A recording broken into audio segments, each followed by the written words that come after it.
आंकड़ों के बीच इन आंकड़ों के बीच दिल्ली के डॉक्टर तरुण कोठारी का वो दावा जो वीडियो सामने उनका आ रहा है, जिसमें वो साफ तौर पर कह रहे हैं कि क्वारंटीन करना गलत है, लॉकडाउन लगाना गलत है, कोरोना नाम की कोई बीमारी है ही नहीं। उन्होंने कहा जो भी मरीज मर रहा है, जिसकी मौत हो रही है, वो टीबी से मर रहा है, वो कैंसर से मर रहा है और बीमारी से मर रहा है, उसमें लिख दिया जा रहा है मौत कोरोना से हो रही है। उनका दावा एक बार फिर आपको दिखा रहे हैं। डॉक्टर कलीग्स, प्लीज वेकअप, जाग जाओ। डॉक्टर्स जागिए, कोरोना को लेकर के सबको बताइए। एक सामान्य बीमारी है, सामान्य फ्लू है, जिसकी मृत्यु दर 0.1% से भी कम है। जो मृत्यु दर बताई जाती है वो कोमोर्बिडिटी की वजह से, यानी कि उसके साथ में 2 बीमारी, 3 बीमारी, 4 बीमारी और है, और कॉज ऑफ डेथ उसका लिखा जा रहा है कोरोना वायरस। इस बात को आपको समझने की आवश्यकता और सबको समझाने की आवश्यकता है। डायग्नोस्टिक किट जिसके बेस पर यह टेस्ट किया जा रहा है वो 2% से 40% तक इनएक्यूरेट है, फॉल्स पॉजिटिव है, फॉल्स नेगेटिव है। इन किट्स के आधार पर किसी को कोरोना पॉजिटिव बताना, कोरोना नेगेटिव बताना ही गलत है। और कोरोना पॉजिटिव बता करके उस मरीज को आइसोलेशन करना, क्वारंटाइन करना और पूरा देश लॉकडाउन करना, यह गलत है। मामला गंभीर लगता है। डॉक्टर तरुण कोठारी हमारे बीच हों उससे पहले हमारे साथ जुड़ रहे हैं डॉक्टर नरेश चावला, सदस्य दिल्ली मेडिकल काउंसिल के हैं। स्वागत सर आपका। डॉक्टर साहब, ये जानना और समझना आपसे चाहेंगे, कई बार कई चर्चाएं सुर्खियों में आई। किसी ने कहा कि ये जो वायरस है, ये कोरोना जो है, ये चाइना ने भेजा है, चाइना ने इसे इम्प्लीमेंट किया है और इससे नुकसान हो रहा है। दूसरी बात एक और निकल कर आई, उन्होंने कहा कि ये केमिकल वेपन है। ऐसी चर्चाएं होती रही हैं और कई बार कुछ दावे भी होते रहे हैं, लेकिन एक और दावा डॉक्टर तरुण कोठारी ने किया है। उन्होंने कहा कि कोरोना महामारी सिद्ध करने वाले को 1 लाख का इनाम देंगे। आप किस तरीके से देखते हैं?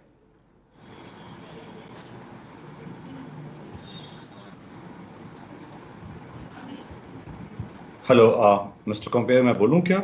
जी बिल्कुल बिल्कुल। देखिए, सुनिए, डॉक्टर तरुण कोठारी का दावा कि ये बीमारी इतनी बड़ी नहीं है, तो पेंडेमिक उसको कहा जाता है जो 7 महाद्वीपों के ऊपर एक साथ अटैक कर रहा होता है, तो कोरोना पेंडेमिक तो है। उनका ये सोचना कि दूसरी बीमारियां हिंदुस्तान में इससे ज़्यादा खराब हैं, इसमें कोई शक नहीं है। ट्यूबरकुलोसिस से, रोड साइड एक्सीडेंट से, हार्ट डिसीज से, दूसरी डायबिटीज से हमारे ज़्यादा लोग मरते हैं। लेकिन इस कोरोना को एक महामारी ना मानना, इस पे ध्यान ना देना, इसको कंट्रोल ना कोशिश ना करना, क्वारंटीन ना करना, ये सब कहना मेरे हिसाब से ना केवल गलत है, थोड़ा मिसलीडिंग भी है। इससे लोगों में भ्रम फैलता है। आफ्टर ऑल ये एक इन्फेक्शियस और कंटेजियस बीमारी है और दुनिया जानती है ये फैलती चली जाती है। अगर इससे बचने के लिए इसका पूरा जितना बुरा रूप इसका यूरोप में और अमेरिका में हुआ, अमेरिका में 2-3 लाख लोग मर चुके हैं, हमारे यहाँ कुछ लोग कम मरे हैं, जो कि हमारी आबादी बहुत ज़्यादा भी है और कई किस्म की है, गाँवों में है, शहरों में है, स्लम्स में है, वगैरह वगैरह। तो मेरे हिसाब से क्वारंटीन पे थोड़ा बहुत सवाल उठ सकता है कि थोड़ा लेट क्यों चला था, लेकिन ये कहना कि इससे बचने की कोशिश नहीं की जानी चाहिए थी, ये सरासर गलत है। मैं इसका खंडन करता हूं। मेरे विचार में जितनी बीमारी फैल चुकी है, इसके बाद अभी भी अगर ये धीरे धीरे पहले और हम इसको आसानी से कंट्रोल करें, इसका इसका ही सुझाव रहेगा। और ऐसा कोई भी बयान रिस्पॉन्सिबल जिम्मेवार मीडिया पे आए तो मेरे हिसाब से इसको हम जल्दी से जल्दी इस चीज को क्लैरिफाई करें और बंद करें, ताकि लॉकडाउन के बाद और 2 महीने के अनलॉक के बाद लोगों को जो सावधानियां, सोशल डिस्टेंसिंग और मास्क वगैरह चीजें बताई गई हैं, उनको इस्तेमाल करने में दिक्कत कर रहे हैं और लोग बाहर आने को तड़प रहे हैं। तो मेरे विचार में ऐसा कोई भी मिसलीडिंग बयान जिससे वो बाहर एकदम आ गए और बीमारी एकदम दोबारा फैल गई। जो हमारे बड़े बूढ़े हैं जो घरों में बैठे हैं, जिनको दूसरी बीमारियां साथ में लगी हुई हैं, मेरे हिसाब से उन पे बहुत बड़ा नुकसान हो सकता है। हमें इससे बचने की पूरी कोशिश करनी चाहिए और ना आपका लॉकडाउन तो दोबारा नहीं लगना चाहिए, लेकिन जो लोग अपने आप को होम क्वारंटीन में चुपचाप घर में बैठे हैं, पर्टिकुलरली जो लोग 60-70 साल की उम्र के ऊपर हैं और जिनको दूसरी बीमारियां पहले लगी हुई हैं, वो हमारा वल्नरेबल सेक्शन है। उनको बचाना हमारे देश के हर नागरिक की, हर डॉक्टर की, एक मेडिकल व्यवस्था की पूरी जिम्मेदारी है। वो हमें पूरी तरह उनको बचाने की कोशिश करनी चाहिए। नहीं, ऐसा ही दावा डॉक्टर साहब, क्या मैं ये मानूं कि उन्होंने खासकर डॉक्टर्स के लिए अपील की है? उन्होंने कहा है कि डॉक्टर्स ही जानते हैं बीमारी क्या है, कोई राष्ट्रपति नहीं जानता, कोई प्रधानमंत्री नहीं जानता, कोई स्वास्थ्य मंत्री नहीं जानता। उन्होंने कहा डॉक्टर्स इस बारे में जागरूक करें लोगों को और बताएं। और ऐसा ही एक मामला राजस्थान के एक डॉक्टर का भी है। उन्होंने तो एक किताब तक लिख डाली है, उसमें तमाम चीजें बताई गई हैं, क्या खाना है क्या नहीं खाना। उनका नाम है डॉक्टर विश्व स्वरूप राय चौधरी, और उन्होंने भी कई टीवी पर इंटरव्यूज दिए हैं। उनका भी कुछ इसी तरह का तर्क है। लेकिन यहाँ पर जो जी बताएं, ऐसा कोई भी सनसनीखेज दावा एकदम मीडिया के अट्रैक्शन बन जाता है जिसमें कोई ऐसा आसान हल निकलता है। दोबारा बता दूं, कोरोना से पहले दूसरे वायरसेस भी हिंदुस्तान में आए हैं। इन्फ्लुएंजा पहले से हमेशा एग्जिस्ट करता आया है। किसी ने, किसी भी मेडिकल डॉक्टर ये नहीं कहा कि ये वायरस नहीं है, ये वायरस ही है। इसकी एक ही कमी है जो दूसरों से ज़्यादा इसको खतरनाक बनाती है, वो है कि ये थोड़ा इन्फेक्शियस ज़्यादा है, ये बड़ा फैलता बड़ी तेज़ी से है। और ये इत्फाकन हमारे देशवासियों की खुशकिस्मती है कि जो स्ट्रेन अमेरिका और यूरोप में और चाइना में थी, इंडिया में जो स्ट्रेन आई है वो इतनी इन्फेक्शियस नहीं है। अमेरिका में, चाइना में खुलेआम देखा गया था, लोग खड़े खड़े ऑक्सीजन कम होने की वजह से गिर जाते थे, मर जाते थे।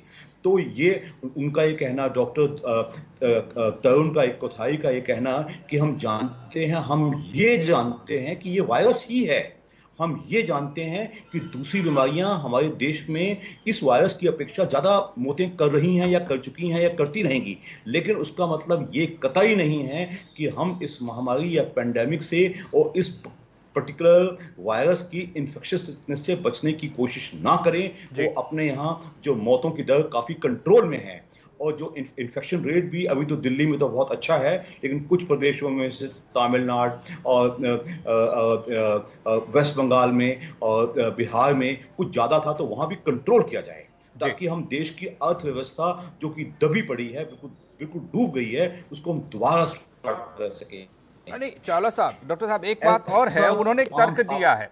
अब कितने इनके दावों में सच्चाई है वो जाना, वो मेडिकल से जुड़े हुए हैं, बीवीएस हैं, एमडी हैं, आप जाने, आप उस फील्ड से जुड़े हुए हैं। बस हम ये जानकारी जानना चाह रहे हैं आप लोगों से कि क्या वाकई में इस तरह के तर्क दिए जा सकते हैं। उन्होंने WHO को कटघरे में खड़ा कर दिया, अमेरिका की फार्मास्यूटिकल्स कंपनीज को इसमें खड़ा कर दिया, बिल गेट्स को उन्होंने खड़ा कर दिया कटघरे में, और साथ ही उन्होंने कहा कि तंजानिया के राष्ट्रपति का उदाहरण उन्होंने दिया। उन्होंने कहा तंजानिया के राष्ट्रपति ने इस कोरोना को लेकर दिमाग दौड़ाया तो उन्होंने टेस्ट करवाए, और टेस्ट जिस चीज़ पर हुए हैं उनको आप सुनेंगे तो हैरान रह जाए। उन्होंने कहा कटहल, पपीता, अमरूद, आम, जानवर, कुत्ता, बिल्ली, इन लोगों पर टेस्ट किए गए और टेस्ट में भी ये पाया गया कि कुछ रिपोर्ट पॉजिटिव आई, कुछ का तो पता नहीं चला, उसने नहीं पकड़ पाया, लेकिन कुछ को पॉजिटिव बताया। यही इन्हीं जांच किट्स पर सवाल उठाते हुए उन्होंने ये बात कही। इसमें कोई शक नहीं है कि अल्टीमेटली जो जैसे कि तंजानिया के राष्ट्रपति ने कहा, इस कीटाणु यानी कि इस सूक्ष्माणु कोरोना को कंट्रोल करने के लिए हमारी जो शरीर की अंदर की इम्यूनिटी बहुत ज़्यादा काम करती है। हम ये कह सकते हैं कि पहले कुछ हफ्तों में शायद ना केवल सिर्फ हिंदुस्तान के मीडिया में बल्कि all over the world media में एक थोड़ा सा पैनिक क्रिएट हुआ था। हम भी कहेंगे शायद थोड़ा वो ज़्यादा था। As a medical doctor I would say yes it was a little over, but इसका मतलब ये कतई नहीं है कि डिसीज डेंजरस नहीं है। It is a disease, it spreads very fast, जो ये एग्जिस्टिंग मरीजों को बहुत ज़्यादा नुकसान करती है। इवन हम क्या कहें, हमारे इंडिया, दिल्ली के कम से कम 8 तो डॉक्टर दिल्ली अलोन में मर चुके हैं। जी। कम से कम 120 डॉक्टर्स पूरे हिंदुस्तान में मर चुके हैं। तो ये दावा तो उनका सरासर बिल्कुल नाकार है, बिना किसी बेसिस के है कि ये कुछ भी नहीं है। आफ्टर ऑल डैमेज तो हुई है। एक असीम गुप्ता एक एलन हॉस्पिटल के डॉक्टर हैं, वो एक एनेस्थेटिस्ट थे, काम करते करते 53 साल के थे, उनका देहांत हुआ है और कोरोना से हुआ है। तो ऐसे जी। में 8 डॉक्टर और गिनवा सकता हूं दिल्ली के। तो कोरोना आखिर है क्या, ये जानने की कोशिश करेंगे। डॉक्टर तरुण कोठारी भी हमारे बीच इस वक्त आ चुके हैं, जिनका ये वीडियो सामने आ रहा है, जिनका ये दावा सामने आ रहा है। कोठारी साहब, स्वागत के साथ। आपका दावा कितना मजबूत है, किस आधार पर है, इसकी बुनियाद क्या है, प्लीज दर्शकों के लिए। जो कोरोना वायरस की जो बात चल रही है, इसके लिए कहा जाता है कि मास्क से कोरोना वायरस से बचाव हो जाएगा। जी। तो यहाँ ये बात बड़ी स्पष्ट करनी होगी कि कोरोना वायरस की साइज़ क्या होती है और मास्क की पोर साइज़ क्या होती है। दुनिया में ऐसा कोई मास्क नहीं है जो कोरोना वायरस को फिल्टर कर सके, क्योंकि कोरोना वायरस की साइज़ 100 नैनोमीटर के आसपास की होती है और जो मास्क होता है उसकी जो पोर साइज होती है, यानी कि मास्क के जो छेद होते हैं उनकी साइज 300 से लेकर 800 नैनोमीटर होती है। इसलिए यह कहना है कि मास्क से कोरोना वायरस फिल्टर हो जाएगा, यह वैज्ञानिक दृष्टिकोण से इसको साबित नहीं किया जा सकता है। कोई भी वैज्ञानिक, कोई भी डॉक्टर, कोई भी इंजीनियर, कोई भी व्यक्ति इसको साबित नहीं कर सकता है, क्योंकि वायरस की जो साइज है वो इतनी छोटी है कि मास्क से आराम से अंदर जा सकता है। इसलिए हम ये कहें कि मास्क पहनना आवश्यक है और मास्क से हम कोरोना से बच सकेंगे, ये बिल्कुल ठीक नहीं है। जी, इसके अलावा भी आपने 1 लाख का इनाम देने का ऐलान किया है और आपने तो जांच किट पर सवाल उठाए, आपने बिल गेट्स, WHO, अमेरिकी फार्मास्यूटिकल कंपनीज पर आपने साजिश का आरोप लगाया, कोरोना षड्यंत्र है, अर्थव्यवस्था को चौपट करने के लिए ये है, ये तमाम बातें आपने कही हैं, किस आधार पर? बिल्कुल, आप मुझे बताइए, महामारी आप किसी को कहेंगे तो उसकी एक परिभाषा होनी चाहिए। जी। महामारी एक परिभाषित शब्द है कि भाई आप महामारी कब बोलेंगे। महामारी के लिए उसकी डेथ रेट देखी जाती है। डेथ रेट किसी डिजीज़ की कितनी है, नंबर 1। नंबर 2, कितनी तेज़ी के साथ फैलता हो। 2 चीज़ हम देखते हैं, उसके आधार पर हम महामारी को घोषित करते हैं। मैं चैलेंज करता हूँ, इन 2 पॉइंट पर बात कीजिए, दुनिया का कोई भी वैज्ञानिक, आखिर किस आधार पर लोग उसको महामारी घोषित कर रहे हैं। इसको हम कहते हैं कि आर नोट एक शब्द होता है, रिप्रोडक्शन रेट, यानी कि ट्रांसमिशन कितना ज़्यादा हो रहा है। जो कोरोना जो कहा जाता है, जो कोविड-19 जिसे कहा जाता है, उसका आर नोट वैल्यू 2.2 है जी। जबकि जो साधारण कोरोना है उसकी आर नोट 1 से लेकर 4.4 के बीच में है। यानी कि साधारण कोरोना इस कोविड-19 की तुलना में वैज्ञानिक दृष्टिकोण से देखा जाए तो और ज़्यादा फैल सकता है, नंबर 1। नंबर 2, मोर्टेलिटी रेट की बात करें तो जो लोग मर रहे हैं, जो इटली की बात कर रहे हैं, तो इटली की जो हेल्थ मिनिस्टर की जो वेबसाइट है वहाँ आप चेक कीजिए तो कोरोना की जो डेथ रेट जो बताई गई इटली में 10% जो मीडिया ने बताई गई, वो विथ कोमॉर्बिडिटी है। यानी कि उसमें से 50% पेशेंट ऐसे थे जिनको 3 डिजीज़ और थी, 25% पेशेंट ऐसे थे जिनको 2 डिजीज़ और थी, और 24% पेशेंट ऐसे थे जिसको 1 डिजीज़ और थी। यदि इनको आप निकाल दिया तो सिर्फ 1% बचता। 1% of 10%, that equals to 0.1%। The actual mortality rate of the कोविड-19 इज 0.1%। यह साइंटिफिकली प्रूव हो चुका है। इस बात पे आप बात कीजिए, जब इसकी डेथ रेट एक्चुअल 0.1% है, इसकी आर नॉट वैल्यू ओनली 2.2% है, तो किस आधार पर हम ये कह सकते हैं कि यह महामारी है। WHO को अगर गड़े में खड़ा कर दिया आपने तमाम बीमारियों के बारे में और उसकी अब तक की कार्यशैली के बारे में, तो कभी ये संदेह हुआ नहीं। अमेरिकी फार्मास्यूटिकल कंपनीज के बारे में आपने शक जाहिर किया, जबकि अमेरिका भी कोरोना से इतना ज़्यादा पीड़ित है कि वहाँ भी लोगों ने अपनी जान गंवाई है। इस पर 2 बात है, एक WHO की बात आपने कही, एक आपने अमेरिकन फार्मास्यूटिकल कंपनी की बात कही। WHO की बात मैं आपको बताता हूँ कि 2009 में WHO ने स्वाइन फ्लू को पैंडेमिक घोषित किया था। जिस प्रकार से अभी 2019-20 में कोरोना को पैंडेमिक घोषित किया है, उस पैंडेमिक के ऊपर जांच बैठी। PACE, parliamentary assembly council of Europe ने उसकी जांच करी। जांच करने के बाद उसकी रिपोर्ट आई। उस रिपोर्ट में ये लिखा गया है कि WHO ने जो स्वाइन फ्लू पैंडेमिक घोषित किया है वो गलत किया है। It is a falsified pandemic, there was no pandemic ever. ये शब्द उसमें यूज़ किए गए हैं। जो कमेटी के जो अध्यक्ष थे, उन्होंने कहा है कि WHO के साइंटिस्ट, WHO के एडमिनिस्ट्रेटिव ऑफिसर्स और फार्मास्यूटिकल कंपनीज के बीच में एक बहुत बड़ा टाई अप था, उसकी वजह से उस पेंडेमिक को पेंडेमिक बताया गया था, जबकि वो पेंडेमिक नहीं था।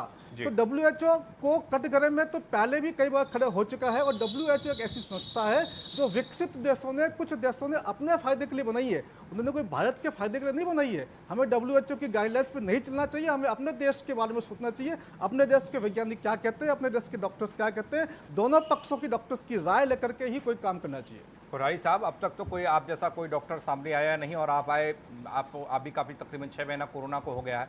मैं आपसे जानना चाहूँगा कि जिस तरीके से पूरे दुनिया भर में खौफ है, लोगों के बीच में लोगों की मौत हो रही है, कोरोना पॉजिटिव लोग आ रहे हैं, चाहे वो चाइना हो, अमेरिका हो या हिंदुस्तान हो, और इन सब के बीच आपका ये दावा कि ये बीमारी है ही नहीं, ये इस तरीके से हो ही नहीं रहा, ये गलत हो रहा है, इसकी टेस्टिंग से आप शक पैदा कर रहे हैं, तो कहीं लोगों के बीच में कुछ भ्रम की स्थिति नहीं जा रही है? आपने टेस्टिंग की बात करी, जो RT-PCR टेस्ट को ये कहते हैं कि कन्फर्मेटरी टेस्ट है, वो टेस्ट 2% से लेकर 40% तक गलत रिजल्ट देता है। जो टेस्ट 40% तक, और कहीं कहीं तो ये भी लिखा हुआ कि 70-80% तक उसके रिजल्ट गलत है।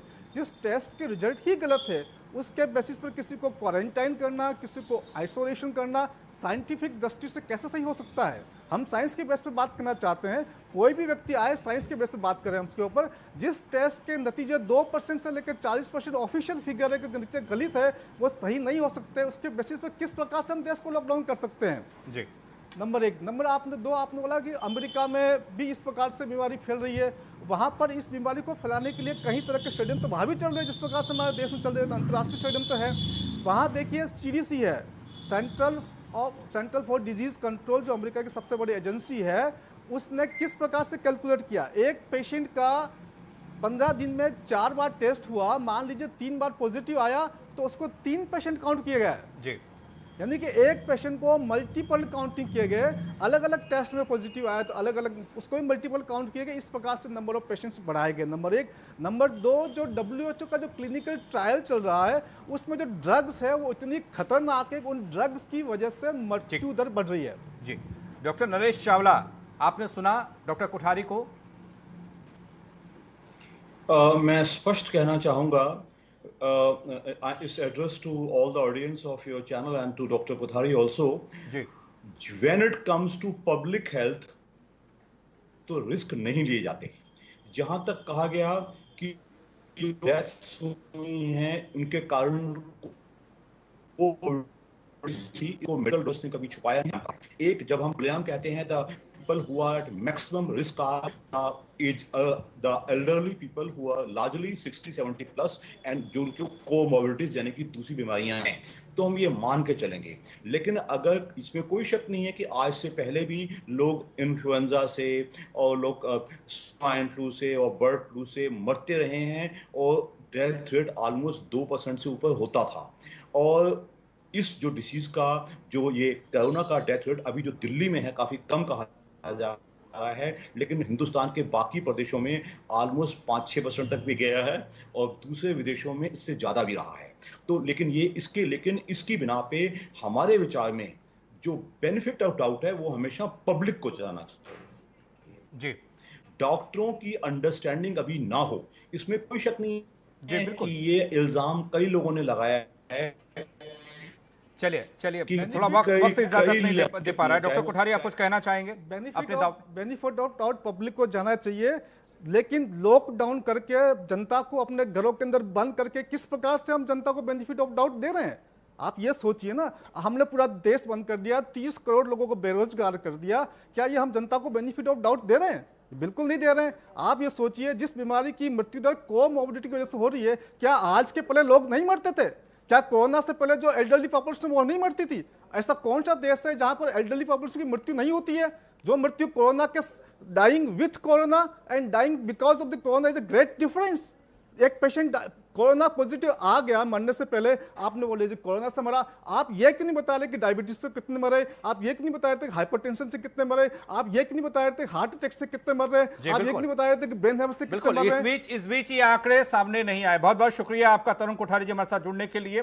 डॉक्टर नरेश चावला जी, आपका भी बहुत बहुत शुक्रिया। डॉक्टर तरुण कोठारी के तर्कों में दम नजर आता है, क्योंकि कोरोना के इस काल में तमाम वो जो बीमारियां अक्सर हुआ करती थी, टीबी, कैंसर, और इनसे जो लोग मरा करते थे, वो आंकड़े सामने नहीं आ पा रहे हैं।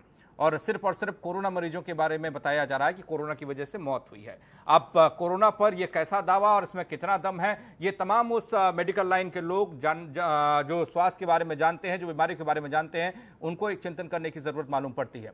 इस हमारे खास प्रोग्राम में फिलहाल इतना ही। बाकी खबरों के लिए बने रहिए R9 टीवी के साथ, सिर्फ खबर के लिए।